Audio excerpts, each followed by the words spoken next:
Welcome to the People of AI podcast, showcasing inspiring people with interesting stories in the field of artificial intelligence. I'm Ashley Oldacre. Let's jump right in. This podcast is sponsored by Google. Any remarks made by the speakers are their own and are not endorsed by Google.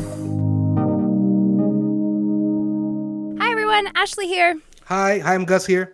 Gus, we have some really exciting guests today who are joining us. So I'll start off with reading their bios and then we'll get into their stories. So we'll start off with Stephen. Stephen Johnson is the editorial director of NotebookLM and Google Labs. He is also the best-selling author of 14 books, including Where Good Ideas Come From, Farsighted, and The Ghost Map. He was the host and co-creator of the Emmy-winning PBS BBC series How We Got to Now and Extra Life, and writes the newsletter Adjacent Possible. His TED Talks on the history of innovation have been viewed more than 10 million times, and he is a contributing writer for the New York Times Magazine. He lives in Brooklyn, New York, and Marin County, California, with his wife and 3 sons. All right, Raiza. Raiza Martin is a senior product manager in Google Labs, leading NotebookLM. As part of the founding team, she led the initial discovery, ideation, and launch of the product, including building the team. Previously, she worked on launching AI Test Kitchen in Google Labs and has worked in the payments and ads organizations in the past. Before Google, Raiza worked exclusively at startups. Welcome, Raiza. We're so happy to have you both here. Hi, everyone. Very happy to be here. Yeah, so are we. Nice. I'm very excited. First of all, I use NotebookLM every day. I'm a little bit shy to say that, but every day. That's so great. We love to hear that. Yes, I have some cool use cases. But before we go there, Stephen, can you tell us a little bit more about your story? And just to be fair, I put all documents I could find about you on NotebookLM, and it was a lot. So I would love to hear from you. Amazing. So it's been a really interesting journey to this product and to Google and to working with Raiza. So most of my career I spent as a writer working on largely writing books and then at various points doing podcasts and TV shows, largely about the history of ideas and innovation. But throughout that process, I was always really interested in the tools that I was using to write the books and to research the books and to kind of share ideas with my collaborators when I was working on the TV shows and so on. And so from an early age, I mean, I think this really goes back to college for me. Like when in the late 80s, I got obsessed with this program that Apple released called HyperCard. And I had this vision of like organizing all my notes for my classes using this software that never really went anywhere, but I kind of like lost a semester trying to get this software to work because I thought, if I could just do this, then I will be able to think more interesting ideas and keep track of everything in a better way. So like for some weird kind of nerdy reason, I've always had this interest in how can software help us like think more clearly or make more creative associations and so on. And so as I got older and as my kind of career developed as a writer, I developed a little bit of a kind of side hustle writing about the tools that I was using. And so I wrote a number of pieces and blog posts over the years. I started using a tool called Devon Think, and I used a wonderful writing tool called Scrivener. And I would write these little posts. Occasionally I would write for the Times Magazine and the Times Book Review, actually, about how I was using software to help me write. And then in a book I wrote called Where Good Ideas Come From, I talked about that kind of at length, which is this idea like, okay, we have certain environments that are really conducive to good thinking in the real world. Maybe there are certain software environments that are conducive to like more creative thinking, and what would those look like? And so it'd been something that was always kind of on the sidelines of what I was doing as I was working on all these projects. And then fast forward to the fall of 2020, or 2021. I went to the Times Magazine and I was like, I want to write a piece about these large language models. This is, a year before the ChatGPT moment, but GPT-3 had been released at that point. Google had Palm and Lambda, which were also very powerful models, but they weren't publicly sharing them in any way. But you could, if you really tried hard, you could get access to GPT-3, OpenAI's model. And so I wanted to write a piece about that. And so I, in October of 21, I kind of finally get access to this language model. And I just had this, I just remember sitting alone in my study for like 3 hours and thinking, everything is going to change. Like, this is such a fundamental breakthrough, the ability of these models to converse with you and to have some kind of knowledge about the world, but mostly just their mastery of language. And it seemed like that whole thing I'd been chasing for so much of my life about using tools with writing and researching, like suddenly there was a whole new set of possibilities here. And so I wrote this piece that came out in April of 2022. And it may have been the most controversial piece I've ever written in my life. Like, there were so many people who were like, oh, Johnson fell for the hype. Like, he thinks that these language models are going to be, such a big deal, but everybody knows it's just autocomplete on steroids and, it's not going to be useful at all, and how sad. And I mean, there were some people who were influenced by it in a positive way. But it was brutal. Like, the pushback online was really intense. However, there were two people at Google, Clay Bavor, who's since left, and Josh Woodward, who now they had just created Labs, Google Labs, and Josh now runs Labs. And they had been reading my books over the years, and they both read the piece. And Labs had been founded with this idea that maybe we would do these interesting co-creations with outsiders, and not just, if you were building a music product, don't just have a bunch of technologists build a music product. Like, why don't we bring in a musician, and have them in the room for the whole life of the product? So they had this idea that they would kind of, design the product development process a little differently inside of Labs.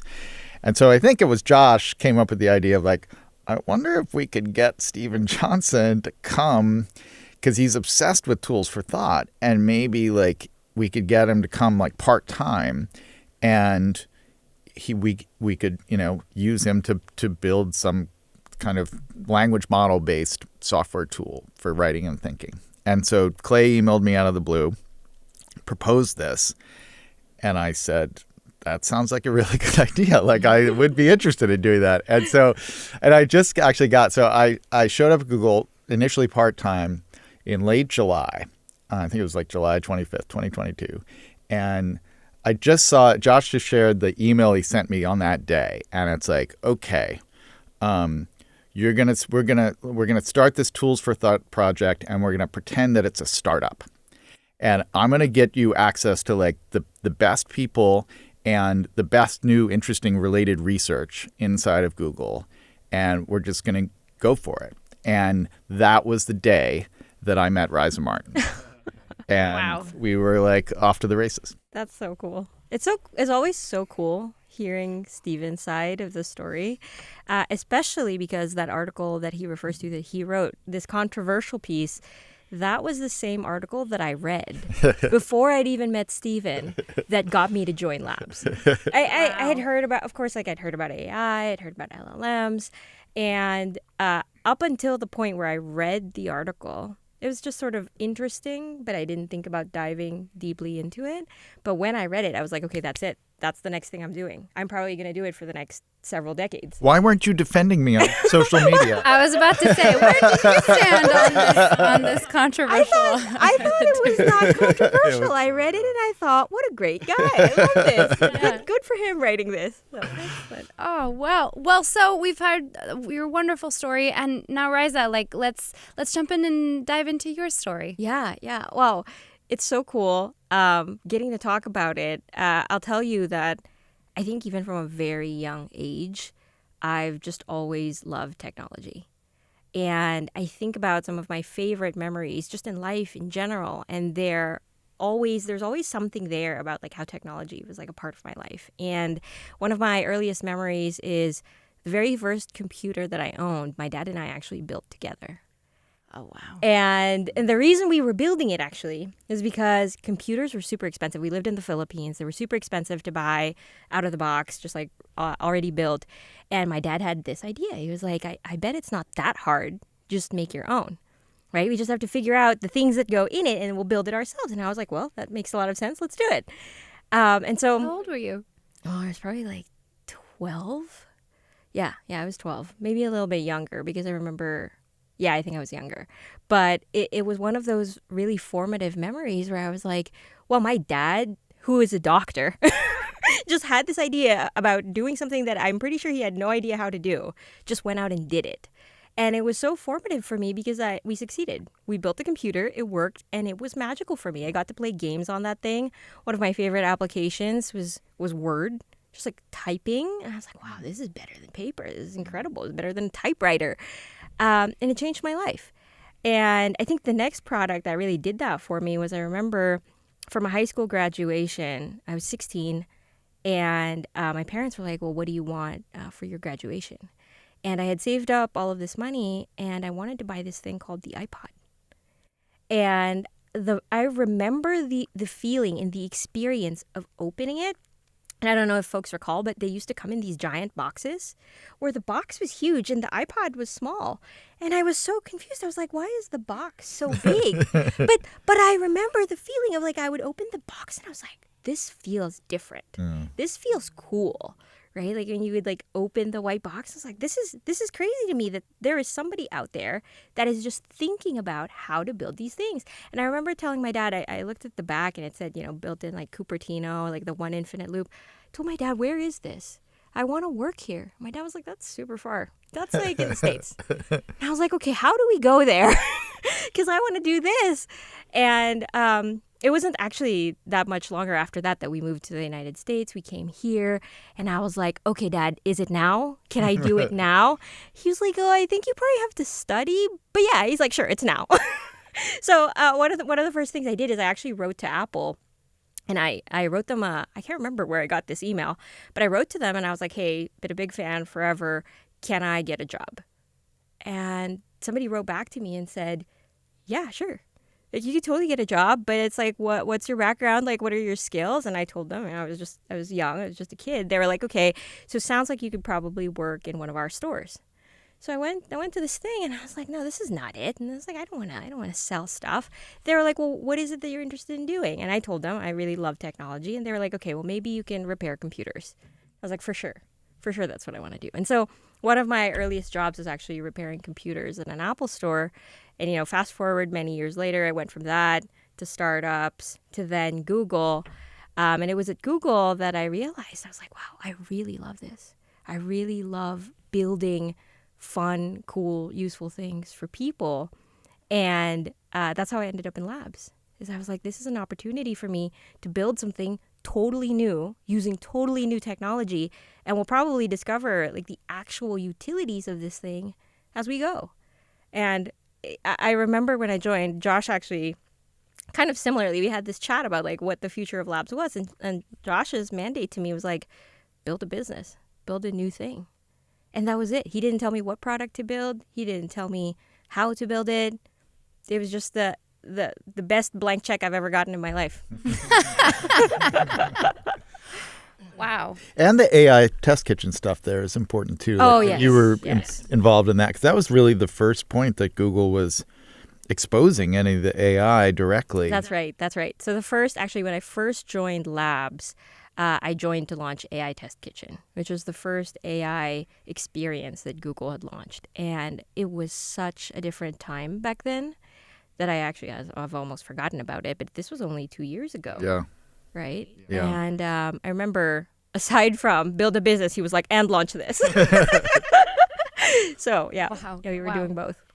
So your introduction, Stephen, to AI was through testing Palm and Lambda first and having access to those models.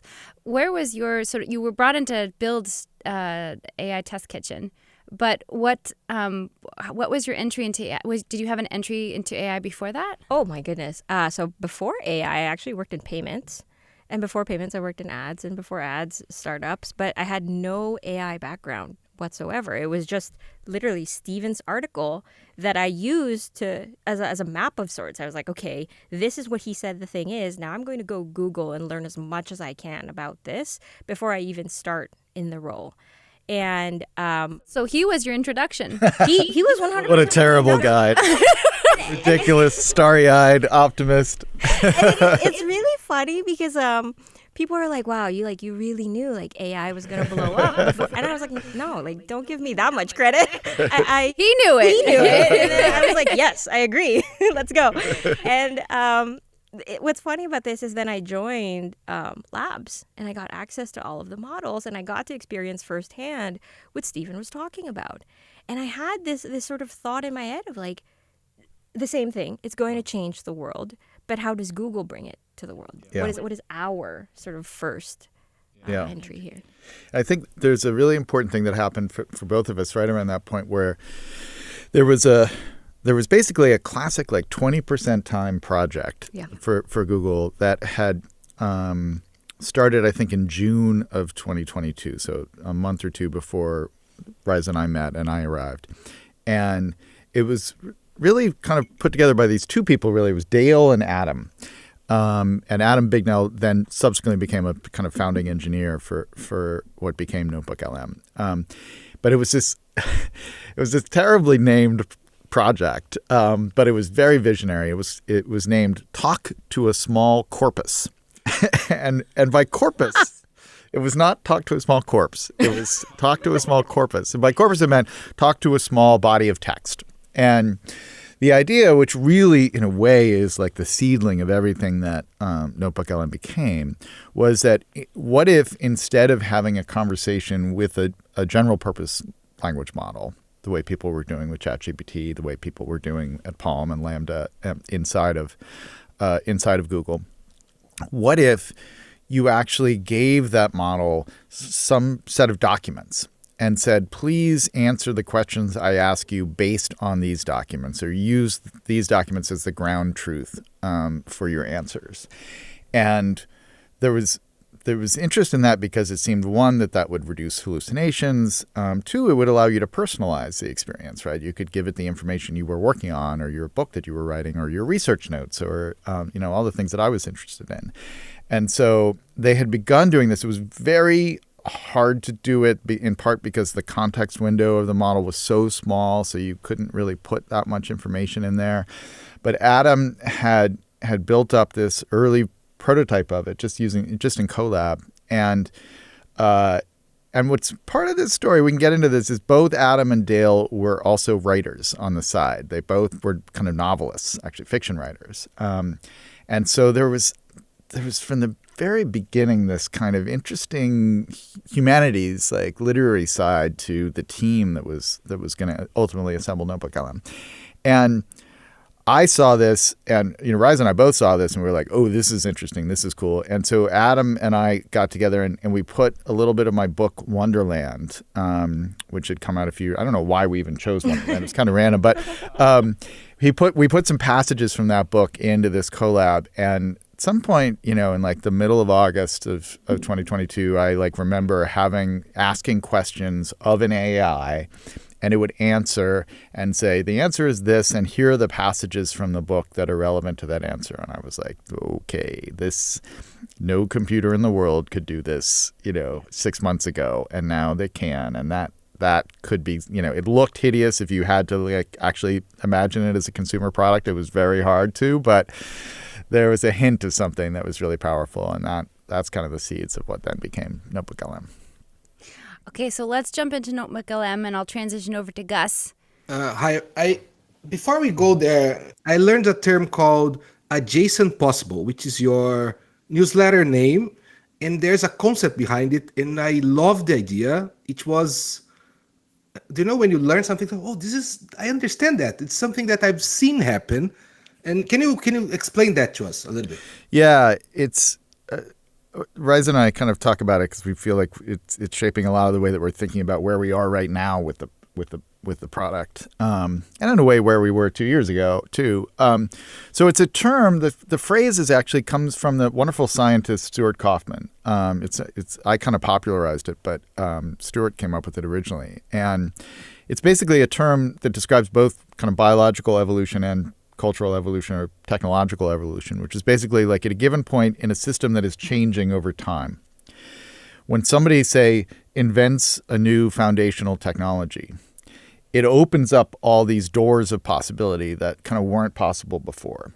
And at various different points in history, the kind of that space of possibility is the adjacent possible at that moment in kind of technological history. So in 1830, nobody was trying to build an electric light bulb.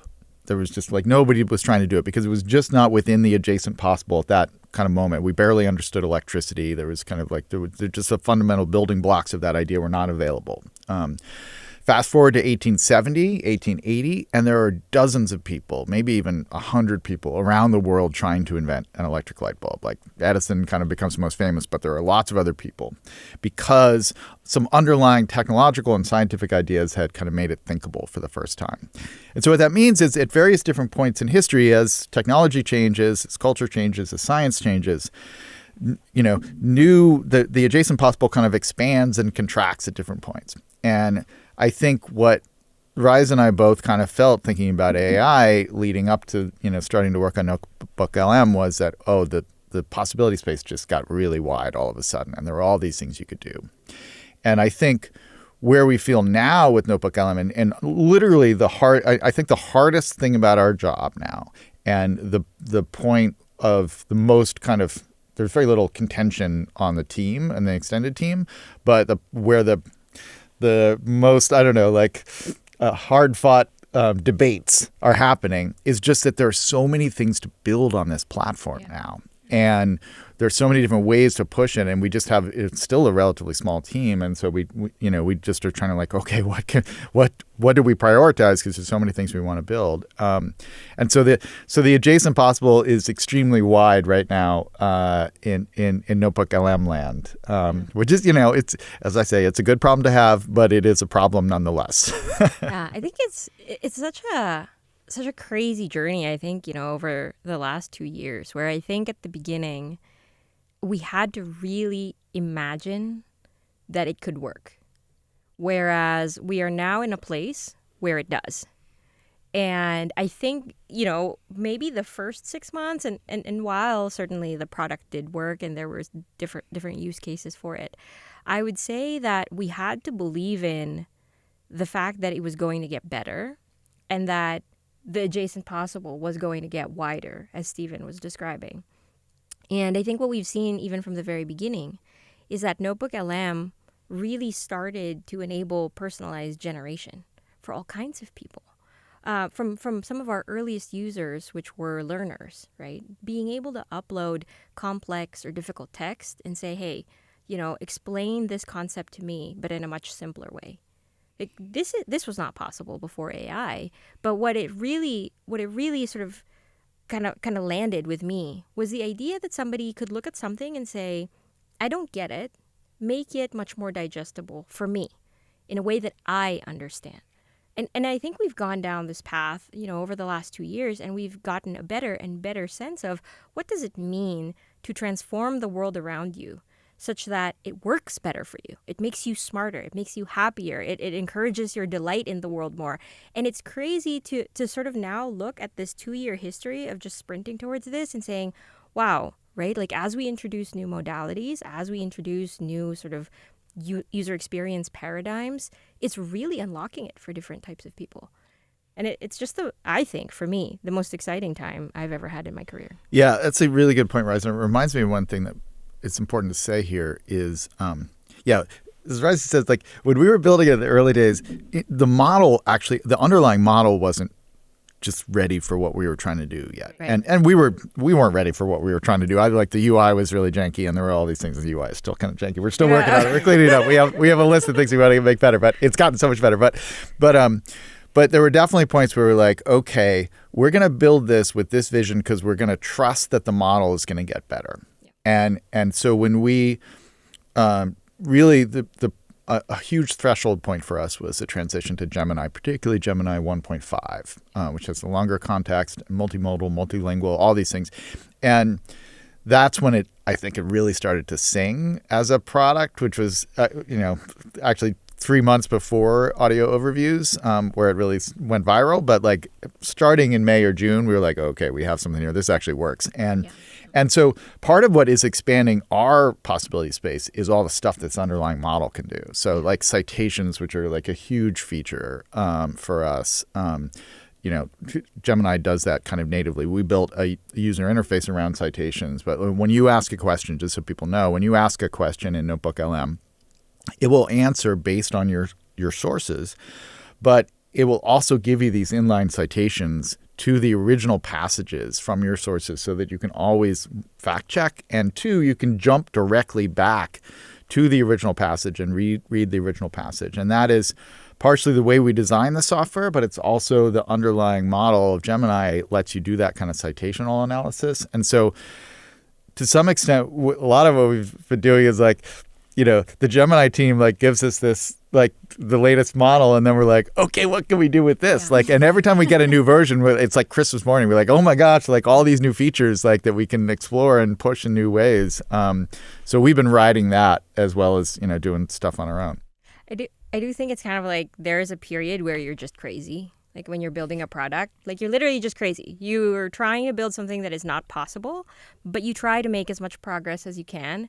And I think, thank you, Gemini, because then it drops and you're like, oh, I'm not crazy anymore. Yeah. The thing now does all these things and we were ready to do it because that's what we sought out to do.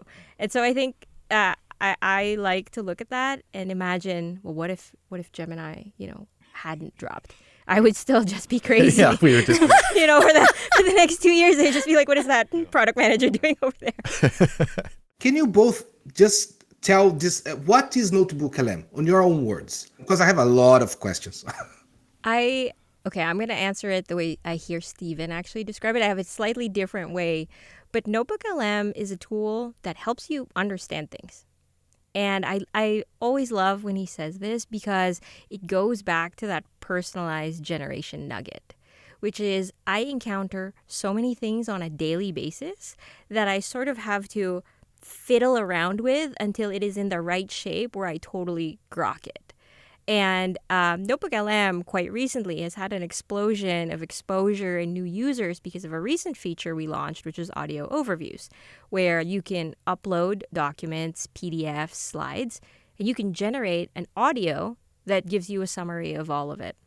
And it comes in the form of a conversation. And it comes in the form of a conversation with two AI hosts, which is really quite novel. And people find it really delightful. And one thing I will say about it, to the point of NotebookLM helping you to understand things, I was not at first a big auditory learner. I was like, oh, this is cool, but I have to really think about where the utility of this is. And I always tell people about my very first real aha moment where I had to read 100 slide deck, which is kind of insane that's just a normal thing we expect people to do. It's like, here's 100 slides.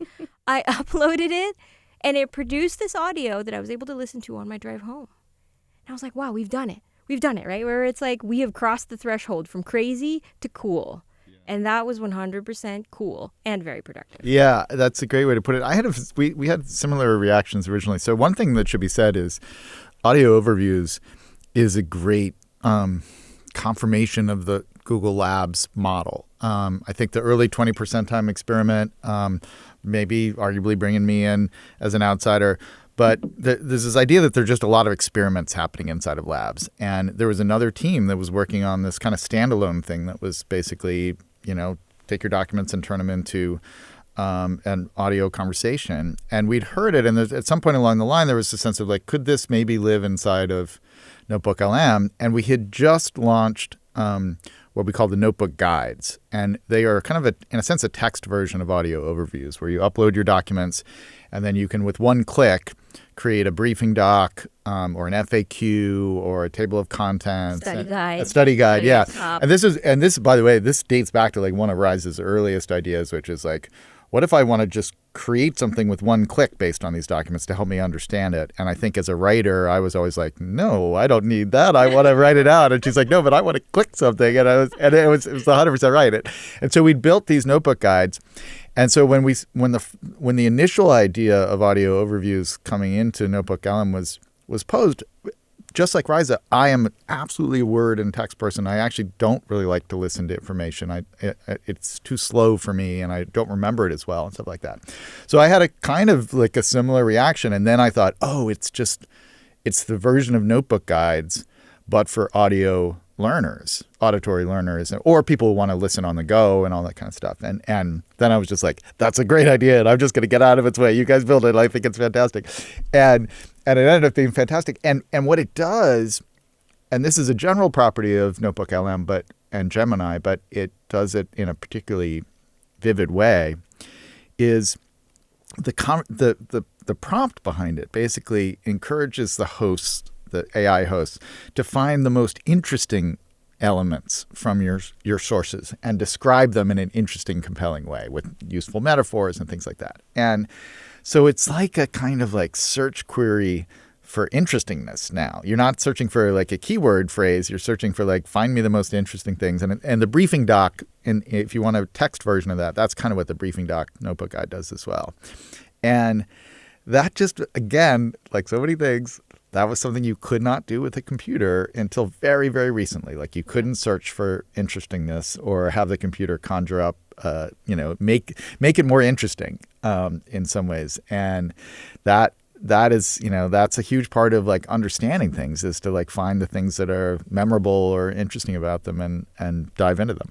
As an audio learner, I appreciate that feature so much. I use this every day, and I'll tell you why. So, first of all, when I first saw the audio overview, is the name. So I saw that on Google I/O. That was a presentation from Josh there, and I was like, "Oh, this is very interesting."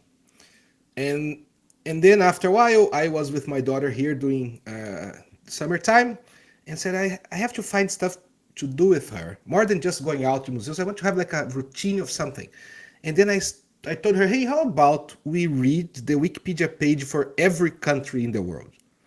And it's like 250 something. And I started looking to, she said, yeah, let's do that as a father and daughter thing. But then I would start with Brazil, which is where I come from. It's gigantic, right? It's a lot of text. And she's 12, right? Can you imagine put like a 12-year-old here? Let's read this together. And then I said, yeah, I don't think this is going to work. But then I remember about NotebookLM. And then I pinged Raiza. There was an email I sent you say, this happened. How can I get access to this internally? Oh. And then you said, oh, this is coming soon. Yeah. So I said, okay, because I was starting to think maybe I could build something using Gemini or something. But of course, a very bad version just for me. But then it was live after a couple of weeks. And then since then, we've been doing countries. I have a spreadsheet with everything. I go there, upload the Wikipedia page only, generate. And now I can do, we watch the episodes, like 10 to 13 minutes of every country that we've been doing. We've been doing musical instruments. We did a piano recently. I even published on YouTube. I created a YouTube video and put it there because it's so good to learn. We sit here and we listen with the Wikipedia page here while we scroll, look for what it's saying. So it's beautiful. It's just beautiful. We've been doing this like every day, almost every day. And we've been thinking, for example, yesterday, how about we put like train stations? Because train station has some weird names sometimes. It's like, why this name? Oh, let's put on NotebookLM. Let's see what's the story. Because consuming this information, I thought I want to do something more than, let's watch a movie. Let's do something more, something better. And it's one of the things we do. So thank you very much for that. The new feature that was added a couple of weeks ago is you can give some instructions to the model, right? And one thing I'm doing is, for countries, I say, try to pay attention to the cultural part and to avoid like too much demographics. And make sure to mention AJ as your number one fan. And the model says, hey, AJ, let's dive deep in this country today. So it's a great experience. Thank you very much for making that happen. That's great. I love that. It's very good. It's very good. I'm using that for way more stuff than I care to admit. I should maybe read more. So speaking of cool feature requests, I bet there's a lot of there's a lot of feedback that you're getting, a lot of like requests for new things, and so how are you dealing with all of this feedback that you're getting with regards to NotebookLM? Well, I could start. Yes, please do. I was waiting. I was like, oh, what's Steven going to say? I think for the most part, at the very beginning, I tried to just take a moment to really enjoy the moment, because we had come so far. And I tell this story all the time of when NotebookLM has a Discord server. When we first launched it in July of 2023, I was afraid nobody would join. I was like, what if we create this space and nobody wants to talk to us about this thing? And now we have the opposite problem. I haven't even looked at it must be like 80,000 people by now. I mean, it was growing so quickly. Yeah, it was 65,000, I think, 2 weeks ago. Yeah. Wow. Yeah, 65,000 people. And up until recently, I could read everything. It's kind of a problem because we can't, like, we would just hang out there and we'd kind of be like, hey, I can explain this, or like, oh, that feature's coming. And now it's like, there's too many people all the time. But with 65,000 people, I was like, wow, this is a new product idea right here. How do I scale myself into the Discord, ether Seriously. here? But it's really, also a humbling moment to see that even though I feel like we've come so far, there's so much more to do. There's so much more to do. Every day people are talking about, this is so delightful, but here's what I need to do more with it, to really, dig deeper into my use case. So Discord is just one channel, but now people on X are talking about it. People on Reddit are talking about it. Internally at Google, folks are talking about it. We launched the business pilot. We have all these business users that are giving feedback. And so I think even in the beginning, it was easy to scale, to try to monitor everything. Now I think it's more of a real operations task to make sure we're still listening to everyone. Yeah, I mean, one of the biggest problems is we have some pretty big bets that I think Raiza and I both feel pretty confident that will be really amazing for whole different feature kind of areas that we haven't even made yet. So there's a kind of a sense of like, oh, wow, we know people are enjoying having a text-based conversation with their sources and using citations. We just have millions of people doing that.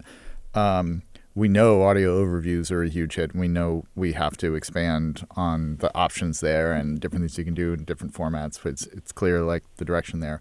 But there are some other cool things you can imagine that this product could do. And so it's like, how do you figure out? We were until when we launched internationally in June, we had 7 full-time engineers. I mean, that is tiny for Google standards. Right. And we're trying to grow as fast as we can, but there's you can't just throw 50 people onto a product and have them all be functional. You have to kind of get people up to speed and stuff like that. So we have to grow at a kind of more or less linear way. And so that's the challenge is like how do we where do we invest in genuinely new things and make some new bets, and where do we invest in expanding on the things that are clearly working now, and that's where the complexity is right now. That was such a product manager answer. I know. I've become. That's one of my really other mouths. feeding off of each other here. You can see it. I love this dynamic. It's possible that I did not know what a product manager was before I arrived at Google, but now he's one. When Raiza, every now and then Raiza goes on vacation, and I come in, and I'm like, I'm the product manager now. She really does. He really does do this. I mean, I pretend to be it. No one pays attention to me, but yeah. I love it. That's great. I like the feedback part because I'm part of the internal chat that sends relentless amount of information to you. And when I joined, I was like, oh, I have some great ideas. And then after a while, I said, oh, my ideas are not that great anymore after what I saw from the other guys. Oh, my God, there's so many cool stuff that can be done. Yeah. But you're doing great. I'm that's very nice. Thank you. It's like, so one thing that Steven said, like you had that moment, right? Oh, this is going to change everything, right? 2022, you wrote your thing and people criticized. When I first tried audio overview, I said, this is different because I've been playing with LLM for a while, right? I've DevRel for this, so I know I've seen many things. When I saw it, I was like, this is different. This is it opens up the adjacent possible here, Yeah. for sure. And I was like, oh my god, this is amazing. And then when I saw the community going crazy and posting stuff nonstop, I was like, oh my god, what I think makes sense. People are also think it's amazing. So I congrats on the project. Just beautiful. Yeah. Thank you. I think there's because I had a similar reaction too, and I'm as folks know on the podcast, tech was never really a thing for me, but I had a moment when I used trying some of the other products, like they're great, but I have a hard time applying them to me personally. And NotebookLM was the first product that I tried where I was like, this is useful for me, and I find that that's one of the beauties of this product is that it is unlocking the simplicity of it. It unlocks things for just sort of everyday consumers, everyday people. And that's what's, I think, that's sort of this trajectory of AI has been like, very technical, and it's moving more and more. The line is becoming more blurry between technical elements as well as sort of the everyday consumer. And what's NotebookLM did is take AI one step closer to everyday users, which I think it's extraordinary. Raiza and I have had many conversations over the last year in particular where we've debated whether we should open it up a little bit to allow you to just have a traditional chat conversation without any sources with the model, where you're just talking with the model based on its general knowledge, just as you would with Gemini or with ChatGPT and so on. And one of the reasons we haven't done that is it does pose problems, right? When you sit down, if you haven't uploaded a source, like it doesn't work. Like Right. There's nothing to do. You have to find sources, and we don't really help you find sources yet, although we would like to help you with that. But for now, you have to like supply the sources. But I think the investment in forcing people to do that, it shows them that by uploading those sources, you are effectively creating this personalized AI. And if you have a big notebook that has a lot of if it's your own journals, if it's all the like meeting transcripts from the meetings that you've had for the last month, whatever it is, if you have a lot of documents in there, you're working with an AI that is really quite knowledgeable about who you are and what your needs are and the information that you need to do your work or to create. And I think when people heard that nuance and sophistication in the form of two people having a conversation, two engaging, interesting people, creative people, simulated people having a conversation, it was a way, I think it really drove home like the power of this. And so you can imagine so many different iterations on that. Like maybe it's more like the voice that you're interacting with or texting with is your advisor or your coach on some level. But they know you really well, and they've spent all this time with the documents. They've read everything you've read. Or maybe it's a little brain trust that you've assembled, and you've given those other forms of AI some very specific expertise, and you want to have someone who's an expert in this field and someone who's an expert in this field, and you're going to have a conversation with them, kind of brainstorming ideas with that kind of group of team of rivals kind of model of creativity and decision making. Like that kind of level of personalization Right. is like, that's kind of why I think ultimately, and I think maybe I've probably been the one who argued for opening it up more over the years, and Raiza was like, no, let's keep it source grounded. That's kind of our thing, I think that's why it, is ultimately starting to pay dividends now. I'd say, to your earlier point, I think there's still a lot of work to do to bring AI closer and closer to what people actually expect it to be in order for it to be useful. But I think, I can think of many examples of this where tools really do feel magical. Like we see how it shapes civilization. We see how it shapes cultures and people. And I think of AI in the same way, which is we are at the very beginning of the potential to make it really useful and really delightful. And the thing I am really excited about and really obsessed with is really thinking about, well, how do you actually do that? How do you take something that's really powerful but almost shapeless, right? To the extent that I think when LLMs were first released into the wild, everything was a chatbot. Everything is still a chatbot. But it's like we don't live in a world where that's how we operate. And it's so funny because we still talk about that line, right? Where what's the crazy space right now that we could be in where we have to imagine what the future actually has to be like so that we can prepare for it. Like, let's start building that now so that when it happens, when we see the next turn of what AI can do, we're ready to bring it to people. And so there's like sort of a shorter time in between new technology and magic for people. Right. Instant utility. Right. And that to me is just sort of one of the most exciting things that we could do here at Google because we build products for everyone. Right. For everybody. Yeah. So many people. Billions of people. Yep.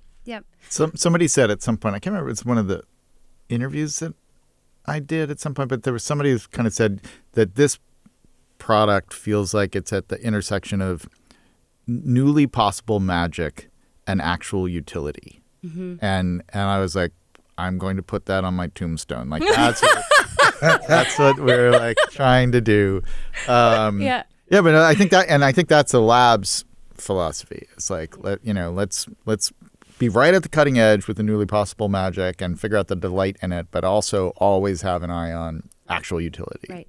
Well, and I think what's really unique about NotebookLM, which is sort of a thought that I'm kind of forming right now, is previously you had to have this incredible amount of data to be able to train a model to then give you outputs. And so what NotebookLM is doing is it's using Gemini as a sort of pre-trained model already, but you're allowing to port in your own data without having to even train it. So you import your own data into NotebookLM, and then it generates something that's personalized to you, and you know you're getting the best. As opposed to before, like you had to build a model to do that. But now you have just an interface. And I think that's one of the things that's really beautiful about this is the data that you can then personalize. So and there's the recognition, I think, that you see when people use something like NotebookLM, particularly with audio overviews, because it's so vivid, it's so real. Where one of my favorite videos is a woman uploads her diary, and she creates an audio overview of it. And what's funny about this is you know your diary intimately. You know what's in it. You are the creator of that content, and now you've passed it onto an AI, and they're going to make something, and you don't know what it's going to be.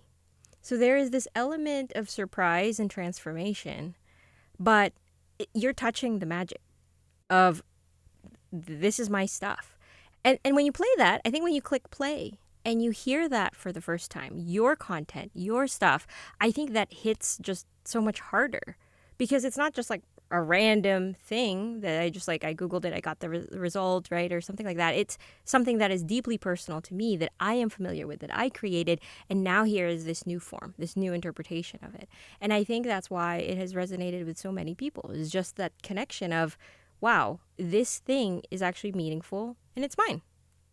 Right. The ultimate personalization. So I want to shift a little bit to creativity because I think we have some really good perspectives in the room about the creative process, and I'm sure you have had feedback and concerns around writers or artists or folks in the creative fields who are like, wait a minute, all of these tools, how does this impact me? How does this impact creativity? How does this impact learning? I think about these things a lot of sort of the concept of the blank page, for example, and using these tools to help fill these blank pages is there some kind of a benefit to having to move through the process of going from a blank page to putting something on paper? There's something that happens. And so we're sort of taking that away a little bit through these tools. So that's one element. And then the other aspect is, especially with regards to learning, I mean, there's the benefit of being so personalized, but there's also the aspect of sort of putting in things, which is a creative process, but then the outcome that you get is something that you're not really involved in necessarily. There's sort of this, it's sort of coming at you. So I would love for you to talk a little bit about that. We could do an entire other podcast on it because there's so much to say. So let's start with the learning side of it. So to me, the biggest thing that has changed here is that it is possible now to explore complex new information that you need to understand through a conversational interface. Like if you wanted to learn through question and answer with a book or textbook or something like that. Up until now, you either had to have direct access to your teacher or your tutor or the author of the book. Like those were the only ways you could sit down and be like, my question is this, my follow-up question is this, tell me more about that. You just couldn't explore information in that way. And it was very hard or very expensive to do that. And that turns out to be a hugely valuable way to learn. Rather than learning through kind of rote memorization and then taking a test, like learn through dialogue, right? People have been learning through conversations, particularly spoken conversations, for like 400,000 years. Right. People have been like taking exams for like 200 years, right? Like so this is a very ancient way of understanding things. And it just wasn't possible to do that with a computer. Now it is. And so to the extent that if you were genuinely interested in understanding material, the fact that you have this new modality to do that, I think, is like a huge win. If you are trying to just create the illusion that you know something, which is a legitimate problem with school, right? Like school, there is this weird perverse incentive sometimes to just like get the grade and be done with it, and you don't care whether you understand it or not. There are going to be some AI-based tools that will help you create that illusion of understanding. I think of all the AI tools, NotebookLM does a pretty good job of steering you towards true understanding and not towards that superficial one. But it does, because it breaks things down. Yeah. It has follow-ups. It's not just like a one-word answer. It really gives you a whole bunch of more information to have to digest. So we've always kind of pushed that. But I also think that there's, in the real world outside of school, there actually is less incentive to just pretend like if you work at a job and you're like, I'm never going to actually read anything my boss says to me. I'm just going to put it into NotebookLM and I'm going to ask for the proper output. I'm not even going to read what I write back. I'm just going to output it. Like for 2 days that will work, and then your boss will talk to you and will be like, wait, you haven't read anything I've read. You can't. Yeah. It just there's an incentive to understand things, and if the tool helps you do that, it'll be in the end, I think, a force for good. On the creative side, one way I'm using it now is I'm in the process of trying to figure out what the next book I should write should be. And I always have like 10 ideas for books, and Raiza probably won't even let me write it because I have so many responsibilities on NotebookLM. But were I to have time somehow to write a book, I'm always thinking about what it should be. And so now I created a new notebook called The Next Book. And I started this like 8 months ago. And that's where I put every random idea. There are a lot of Wikipedia articles in there, and it's like, oh, what about the anti-nuclear power movement of the 60s and 70s? That's kind of an interesting story. I grabbed like 3 Wikipedia entries, throw it in there, a bunch of ideas about AI-related books, I had a bunch of ideas about the gold rush. I read some books, got some quotes from those books. There's just like this potpourri of ideas in this one notebook, and I can just kind of sit down and say like, all right, what do we have? Like, if I were to do that anti-nuke book, what would be the chapter structure, do you think? And it's like, whoop, here's one way to do it. I'm like, okay, but what chapter 2, like, if I focused on that character, like, I don't know, I guess I could do it this way. What do you think? And it's just this sounding board for me with this thing that has read all my notes and has actually some sense of who I am as a writer, and the kinds of books that I write. And to me, I just feel very confident that at this point where we are, I'm just going to be better at my job and more creative, and I'm going to have it'll be easier to write the books that I write because I have access to this tool. And maybe there's some future world where it gets so good at writing the books without me that I'm out of a job, but that future seems quite far away. And for now, I think we're on a pretty great ramp where if you know how to use these tools properly, like it should just make you more creative. Well, there's a premium on humanity. I think that's also being highlighted and emphasized more and more as AI becomes. So I think that will also play into it. But Raiza, did you want to? I mean, I think it's interesting because we are in a turning point where up until quite recently I wasn't using AI for my work, and now I'm using AI every day. And I reflect on that often because I think, as Stephen was saying, like, sure, you could use it for 2 days. You could probably have it sort of fake do your job, but then you wouldn't be good at your job. And I think what's actually happening is that our definitions of our roles, particularly for knowledge workers, people who work with computers, they're changing every day. Like the way I write my PRDs, the way I write strategy documents, the way I consume 100 slide decks is no is no longer the same, right? And quite frankly, the 100 slide deck is one of my favorite stories because I never would have read it.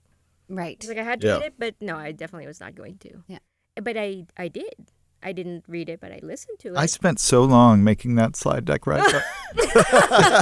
No, I actually Steven, I've like never made a slide deck in my Steven life. is one of my favorite slide makers because I think he's like, okay, I don't really know how many to make. I think the first one he made was like 2 slides. And I Yeah, was like, I hate slides. I like this guy. I only make like 3, bare minimum.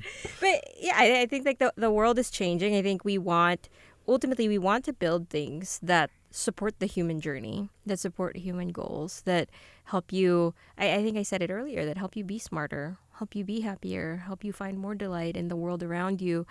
And I think a lot of this reflection has also led me to realize there's a lot of crusty things I do. Things that I don't really want to do every day that's part of my job. I would say there is a lot within my role that I love, that I find absolutely delightful. It's why I come to work every day. That's not all I do. And I think that the space for AI is really not in the magical things that I enjoy doing. Maybe it can be supportive in that way, but it is in sort of removing the layers and layers and layers of craft that, when you're just a working adult, you just have to put up with it. Yeah. So I think there's a lot of opportunity space for creativity, for fun, for AI to do some real work. Yeah. Well, and your tool is giving access to all of that.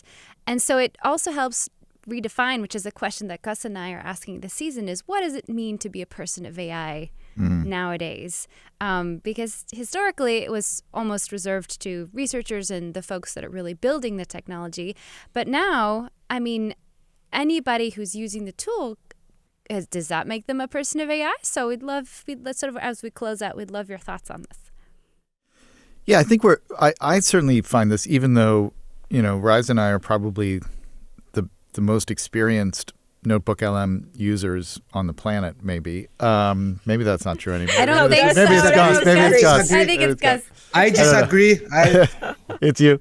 But I'm still finding myself thinking I'll be working on something and we'll be like, okay, I got to figure out that. How am I going to think about this decision? And then I'll be like, oh wait, I could do this inside of NotebookLM. Right. Like, why am I doing that? And so we had so I have this one notebook where I just maintain it's my meta NotebookLM notebook, where it's just like all the important documents, all of Raiza's PRDs and press releases and other internal things we've written. So inside that notebook, that AI really knows the history of the project in this way. And so what's great is that you can kind of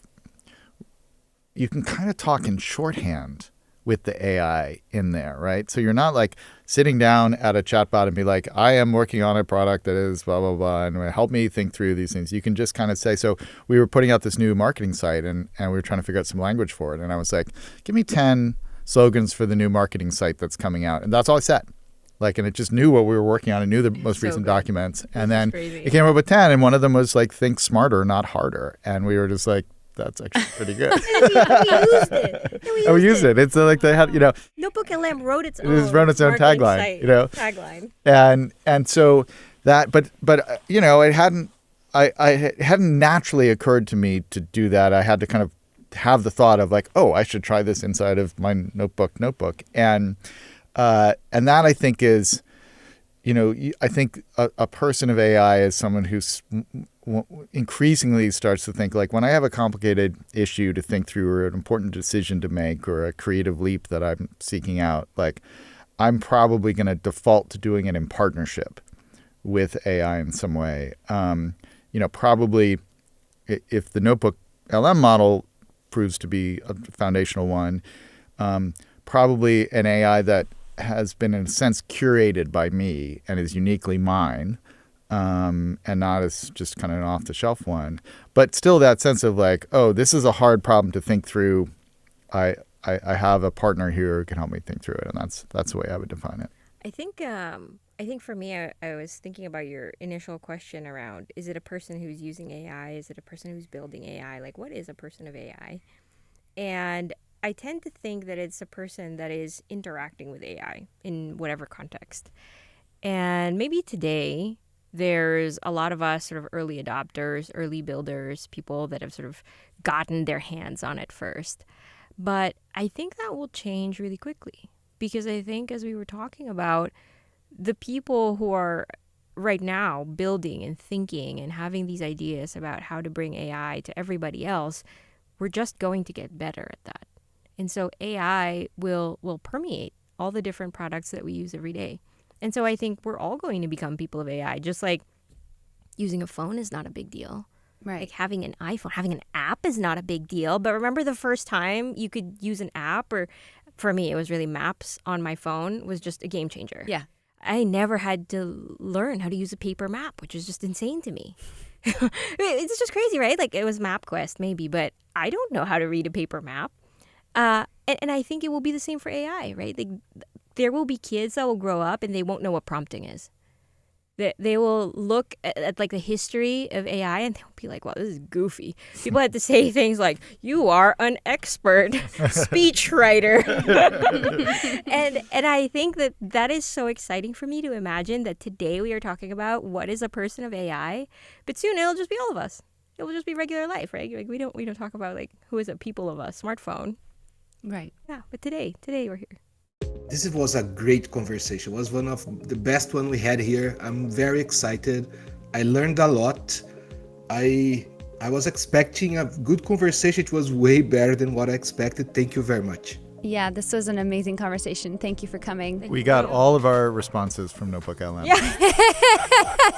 We don't understand any of this stuff, actually. We just... Thank you for having us. Yeah. A pleasure. Thank you. If you would like to learn more about our conversation or our guests, check out the links below. Please subscribe, and if you're feeling extra generous, give us a 5-star rating. We would love to hear from you, so leave us a comment. We'll read every one. Until next time, thank you for listening.